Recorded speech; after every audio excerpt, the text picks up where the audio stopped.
What is up, guys? My name is Chase, and today we are talking Jackass Forever. I'm just gonna be blabbing about Jackass Forever for the next how many minutes. Now, just to start things off here, let me just say, I really enjoyed Jackass Forever. I thought it was very good. So that's my general thoughts. Let's get into more detail. So I am a huge Jackass fan. Like, I would say it's almost an unhealthy obsession of mine. When I was 9 years old, I started my very first YouTube channel with a bunch of my friends just making stupid, like, Jackass-inspired videos. We had our own little YouTube show. It was called Numbnuts. And we did a bunch of stupid stunts and pranks. And because of that, I started taking film more seriously. I went to college for media. Pretty much everything I have right now in life is originally thanks to Jackass. So of course, the fact that we got a new Jackass this year meant so much to me. So far, I have watched Jackass Forever in the theaters twice, and both times I had so much fun. I had a really good time. So it's really tough to do a proper review of Jackass, because in case you don't know, Jackass is just a collection of stunts and pranks. There is no story. It's basically just a bunch of random clips stitched together. And that is definitely the same with Jackass Forever. So I don't know, I figured instead what we can do is just talk about what I liked about Jackass Forever and what I didn't like about Jackass Forever. Let's start with what I liked about Jackass Forever.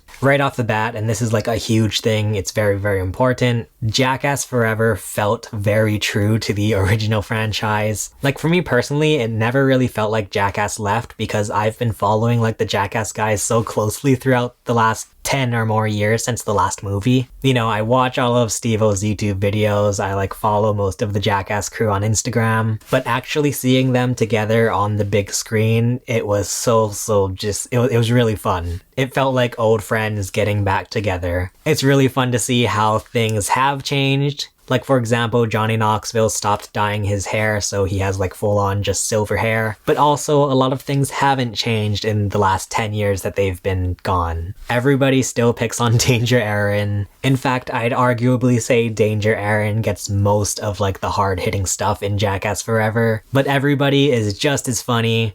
You have Chris Pontius saying some really funny one-liners. The stunts are just as gnarly. And I think more so with this one especially, while it's like, the stunts are still there, like definitely some of the stunts are just crazy in this movie, but I really have to agree with what the Jackass guys have been saying for all this time. But it's not about the actual stunt that's really like sort of the main focus, it's more of just the guys laughing about it. Jackass may not have like the craziest stunts ever, it's just that the guys laughing together and cracking jokes and whatnot is really what makes the franchise work. And speaking of which, another thing I liked about Jackass Forever was that I felt like the new cast fit in pretty well. I thought they worked well with the old cast, like you could see them kind of vibing and getting along really well. At the same time, I did feel like with the new cast, maybe the old cast felt obligated to kind of take it a bit more easy on them. There's a bit in the movie where they play something called the Quiet Game. This is the Quiet Game. The object of this game is to remain completely silent.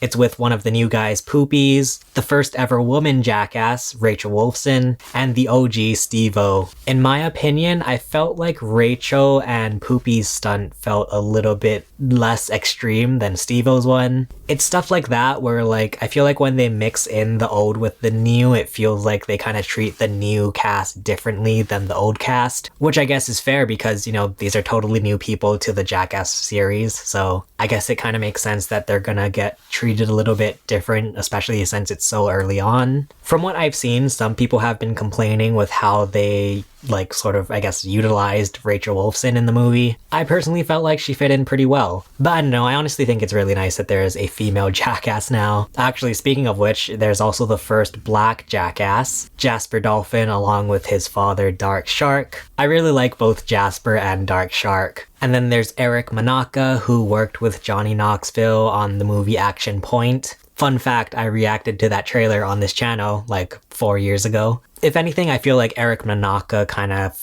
was not in the movie as much, but he seems like a very likable dude. So overall, I thought the new cast fit in pretty well with the old cast. Next up on things I liked about Jackass Forever, and we're getting into some spoiler territory here, I found it very sort of wholesome that they still included Bam Margera in one stunt in the movie. In case you haven't been following, Bam Margera got fired from Jackass Forever. He signed like a wellness agreement saying that he would not do any drugs or alcohol while shooting Jackass Forever. Unfortunately, he tested positive for Adderall, so he was then fired from Jackass Forever in the middle of filming. But when I saw Bam during the marching band skit, it actually made me feel like very like fuzzy inside.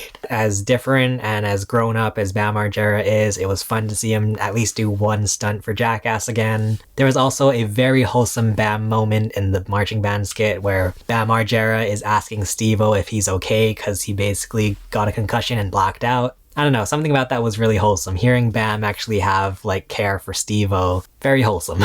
Another thing I really liked about Jackass Forever was that this was the best looking Jackass movie in terms of like quality. I guess since Jackass got me into like film and media, I always find it interesting to see the evolution of the camera quality in Jackass. Where, you know, with the TV show, obviously they started out with like mini, small little tape cameras, then seeing the production quality change for Jackass the movie, then number 2, and 3D was the first HD Jackass movie. And then seeing Jackass Forever, which I presume they shot on like 4K cameras. I feel like Jackass was made for like top of the line 4K cameras. Because, you know, these stunts and pranks are like insane, so you want to have like the best camera quality for all of it. I mean, that's not to say that it doesn't have that like handheld, like home video type of style to it. Like, you know, obviously the cameramen are still like jerking around and like panning the camera to behind the scenes and whatever. Like, it feels very Jackass, but at the same time, the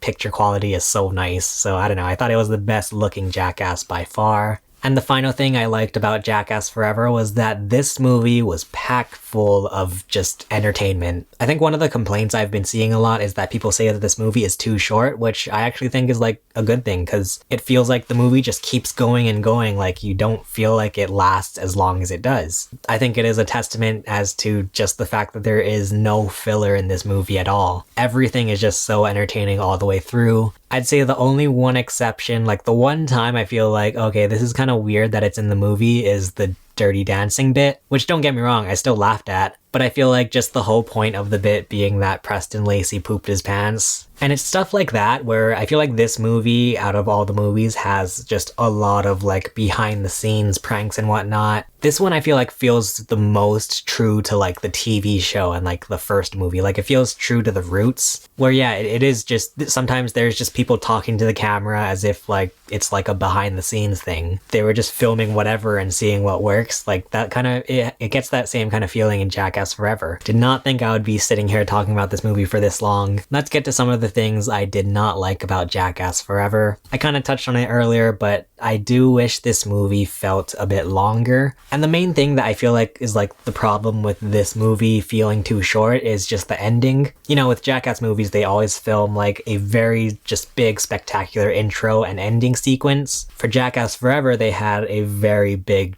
intro sequence, but with the ending sequence, I felt like it fell a bit flat. I don't know. And then another thing that felt kind of weird to me with Jackass Forever were the public pranks. You know, like it's no secret that they had to film this during COVID. You see all of the people behind the scenes with masks and whatnot. And since they filmed this during COVID, they couldn't really do public pranks. And because of that, I believe there are only 3 public pranks in this movie. There's the one where Dave England gets shot up in the toilet. There's the Irving in the furniture store one, and then there's the one where Johnny Knoxville is like a construction worker. But I don't know, the fact that there were so little public pranks almost made it feel weird. I feel like if they were going to do so little public pranks, it might have even been better if they didn't do public pranks at all. I don't know, maybe it's just that I'm not the biggest fan of public pranks. But now, after all of that, let me just say that I had a very, very fun time in Jackass Forever. I also find it very interesting to see how this movie is doing critically. On Rotten Tomatoes, it is currently the highest rated Jackass movie, which I find very, very interesting.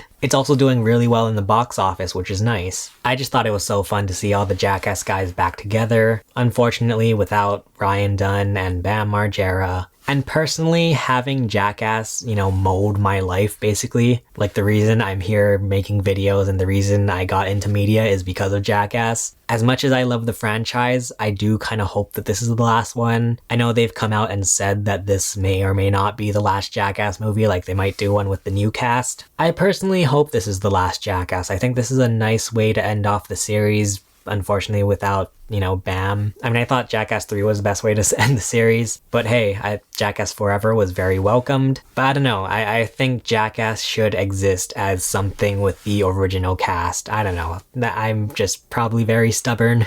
But we'll see, I will never turn down more Jackass. My voice hurts from talking so much. Let me know in the comments what you guys thought of Jackass Forever. Thanks for watching, my name is Chase, and I will see you guys again soon. Bye.